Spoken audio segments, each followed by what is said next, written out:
Mwaramutse, hariho umugani duca mu kirundi ngo akaje ntikazirumwe canke se akaziye ntikazirumwe sero iyuva. Kuva iyi ntambara yo mu Uvira irakaye ikaze Uvira tombe, haravugwa ibibazo binini binini vy'abantu bahunze bavuye muri Congo na cane cane aba bamilisien armé y'aba wazalendo y'aba canke FDLR. Bamwe bakavuga ati abo bantu mu barabe ntibashike batera akajagari mu Burundi canke na cane cane kuri FDLR mu barabe u Rwanda rutarakara ngo Kagame atuzire. So ivyo biravugwa cane, ariko ikintu umuntu atari yiteze nuko n'imbwa nazo zigiye kuhahonera mu Burundi.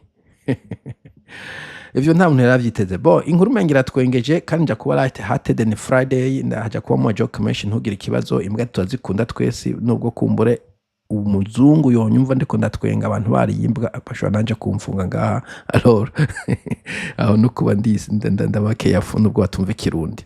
Alors ndi kubisoma kuri sosmediaburundi.org, ushobora no kubisoma kumbure ku mbuga zabo za Facebook na X, aho bavuga ngo iri mu Gifaransa. C'est quoi abantu bandika mu Kirundi. In any case bavuga ngo choc au camp militaire de Mwaro, des miliciens wazalendo achètent et mangent des chiens après la chute d'Uvira. Donc ko abantu bakubiswe n'inkuba, niko mu Kirundi no bivuga ko mu ikambi y'Imwaro, ni kambi iri muri centre, hafi muri centre y'u Burundi.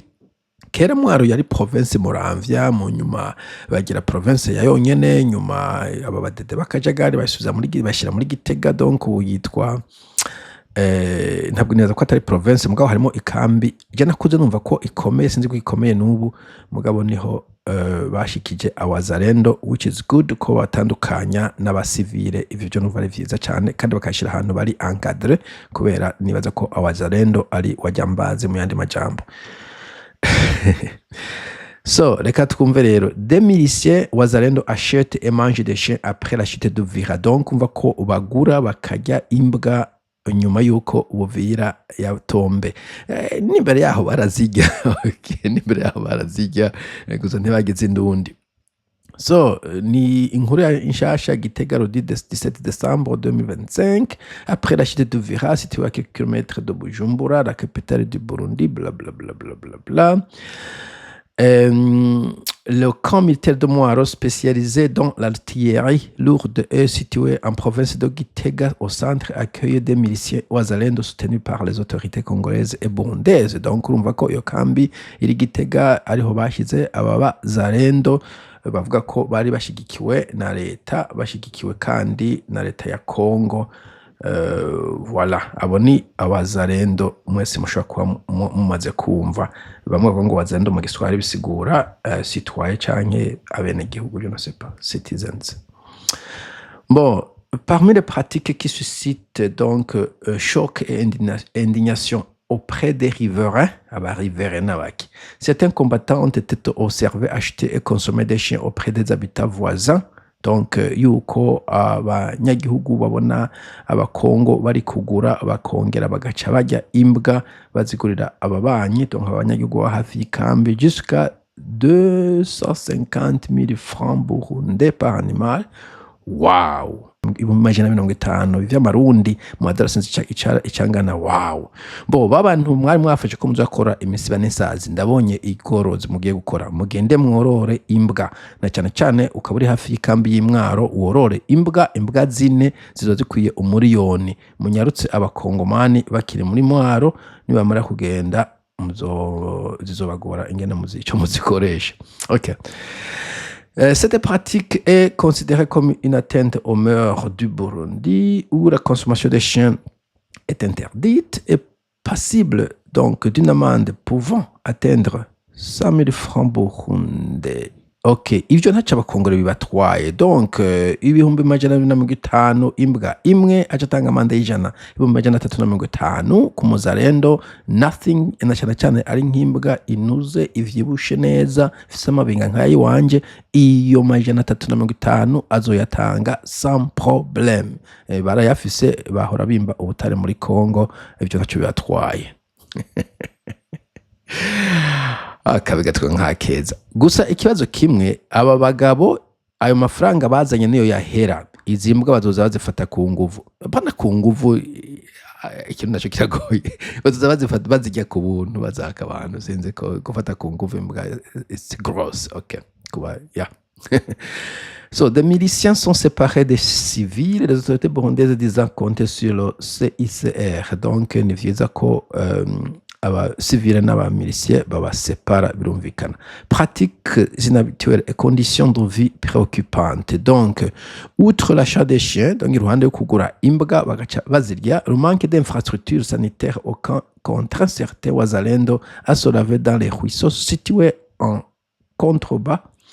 Au vu des paysans, au vu des passants, y compris des enfants, des jeunes filles revenant de l'école. Cette situation génère un malaise social et des plaintes des familles riveraines.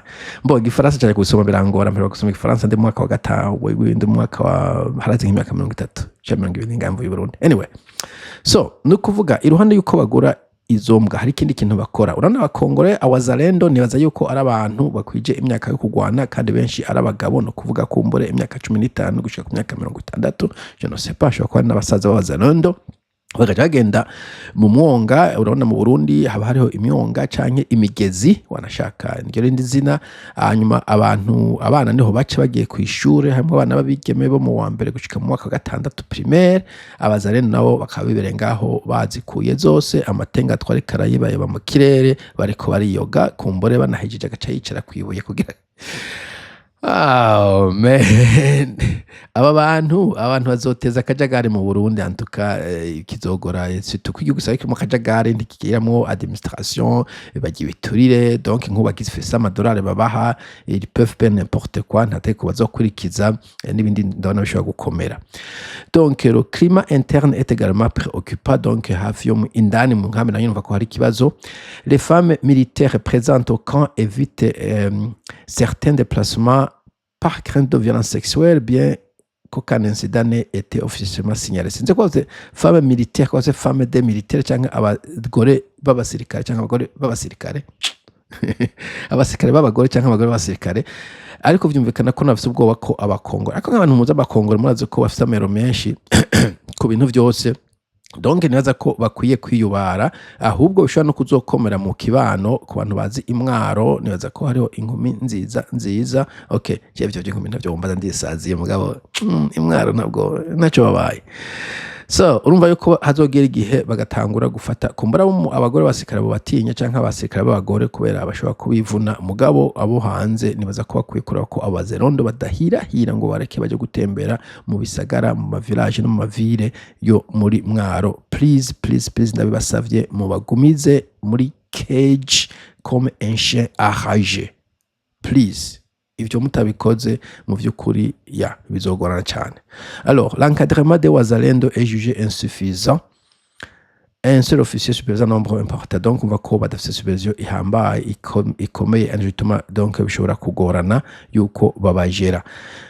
Tukiri ku bagore, tukiri n'imwaro, iyindi joke. Okay, iyi joke benshi baza kurakara munankuta n'amakofe, ariko sije nayizanye nayumva ndi muri secondaire. Okay, nayumva ndi muri secondaire, ndayivuze uko nayumvise, sije nayemvanse, muganeza ko abantu bayemvanse. Okay, hari kumbure mu cana kangahe 15 sepa mu abarundi, sinze ko ari ntibantunganya canke nde bagiye gusaba abantu bo hanze baze gufasha gucungira umutekano mu Burundi, babita ngo ni MEPROBO. Sinze ko bayita mission de protection de Burundi canke MEPROBO, kintu nk'ico. Benshi basikara bavuye muri West Africa, nibaza muri Mali, encore sinari Bujumbura je nta numwe nizambona mugabo nabo mva bavuga, umenya naga kubona bari mu majipe barengana. Bari nene kese barashika, ikintu cabazanye ntaco narinzi, mugabo naza ko kwari kujya no kunywa no ku hanyuma bakagenda ku ma campus no ku ma internat, bakaza babaza garçon, est-ce que tu peux me chercher une pute? Ndakigumza mu gifaransa ko najyo bifite mu gifaransa, mu kirusi nabagisho gisigura. Cette fois si muramara. Hanyuma bakagenda bakamurondera une pute bakamumuhereza. La belle race de Tutsi que l'on veut exterminer. Okay, ndazi ko ndenze urupimo, mugabo iyo blague mwarayumvise. Nimba je nashobye kuyumva, abantu mwari bundi mwese mwarayumvise. Umuntu wese afite imyaka 50 iyo joke irayumvise. Sije nayimvanze, birabasha. Okay, birabasha. I don't care. Ok, les Wazalendo rencontrent aussi des difficultés financières en raison de la non-convertibilité immédiate des francs congolais, ce qui limite leur accès aux chiens essentiels, aux biens essentiels favorise des circuits informels. Donc, ni ukuvuga ko bazana amakongo, sinzi ko bagikoresha amazayire byari ivyatsi à l'époque, ariko ko kumbura biyagora ko bayavunja hanyuma bagaca baza barakoresha ibintu informel. Sinzi informel ko no kuvuga ko baza baravunja mu kinywabi, uvuze ko baza bavunja mu kinywabi, ariko ikibazo gikomeye nuko izo mbwa bariko baragura, kuko nabivuze ko ayo madolari canke bakibuze ngene bakonvertisa ayo mafaranga yabo, no mu gihe azoba yaheze ko ayarahera, nibazi no gukora budget, ko bazi ko ari gufata umuntu ukayamwaka ejo ukaja kuyimbuka yagurisha, nabazi gukora budget ntabwo budget. Donc bazoza bariba ibintu bafata abantu ku nguvu, uzoza umbwira mu gihe ayo franga bafise azoba yabaheranye. Bon, sinzi,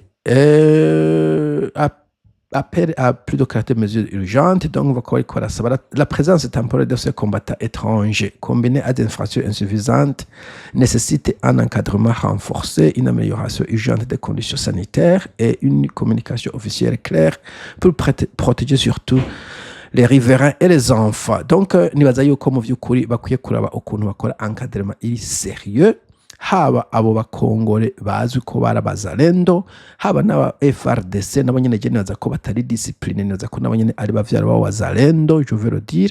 Usiye ko kumbure abafa FRDC bashoye kuba kumbure bashoye kuja muri Congo mu zindi province, ko naza ko bazwi bafite matricule, ashoye kuvuga ati bon jewe Buvira intare za Sarambwe zinkubise umujugujugu, umugabo ndi umusirikare ni mu deploying ahande bakabikora. Muga abazalendo wazalendo ari nazo navuze izo milice, nta discipline, nta formation, nta education y'igisirikare, nta civique discipline physique baba bafise.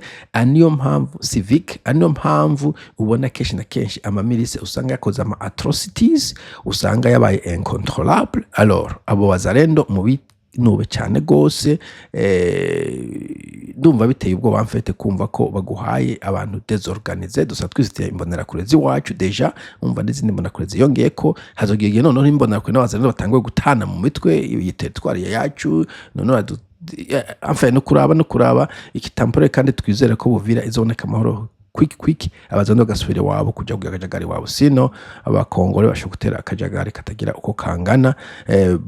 Donc bisabwe yuko leta igomba kuba sinzi uko bivuga serieux kabisa mu kuraba abazalendo, aba FRDC, nimba hari aba FDLR binjiyemo muri abo, niba hari aba M23 nabo nyene biyemfiltremo, nimba hari za leta bari biyemfiltremo, bakara yuko atanu yo disturbinga umutekano w'igihugu cacu ciza c'u Burundi warusanzwe n'ubundi uhoba, et surtout abaje bazana amafaranga baca bakora ico bishakiye, bakagura ico bashatse, bakakora ivyo bashatse kora, bazi yuko bashobora gukorompa la police et l'administration locale. Bon, ikibazo numva gikomeye, gusa sinazi ko abakongo bajya imbwa. Ico numvise mu kurangiza numvise ko bajya inzoka. Ijoke numvise ahantu twari turi twana n'abakongole, hariho umurundi w'umupastori w'umuhumure, cyangwa kumugenda n'umupastori mugakunda Imana w'umuhumure, agenda ku bakongomane batetse isamaki, ifi nziza cyane, umukeke, baramugaburira bati pasteur dusengere, asante baba wetu mwenye huruma na amani kwa ajili ya chakula hiki, tunakuomba utubariki, utupe amani na wakumbuke wanaonjaa na pale kwa jina la Yesu Mwenyezi Mungu tunakuomba, amen. Umuzehe aja kufi arayijya, nice fish, arangije asaba amazi ashirako aritahira. Bukeye kabiri gatatu abakongomane bati bo dukeneye kuzakondera inzoka turye. Umuzate abakongomane muri birofu mwe murajya inzoka, mwe mushaka kurya inzoka, are you insane? Abakongomane ebo muzehe tukuwaulize, tukubaze muzehe, ikiya kintu wariye uheje gusengera kuwa gatatu wibaza ko cyari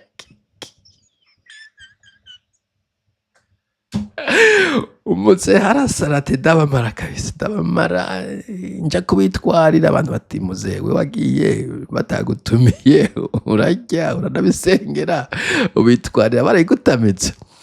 Anywho, nizeye ko kameme imbwa z'i Burundi zizorokoka, ariko imbwa boje sinkunda imbwa cyane, so ntabwo mfitiye imbwa impuhwe nyinshi cyane, ariko abadame n'abagore b'imwaro ndafite impuhwe antuka, kandi nuko kumbure basha no kuja kwiba ibindi bintu bisanzwe iyo bashonje kubera dafite discipline canke akandi kajagari.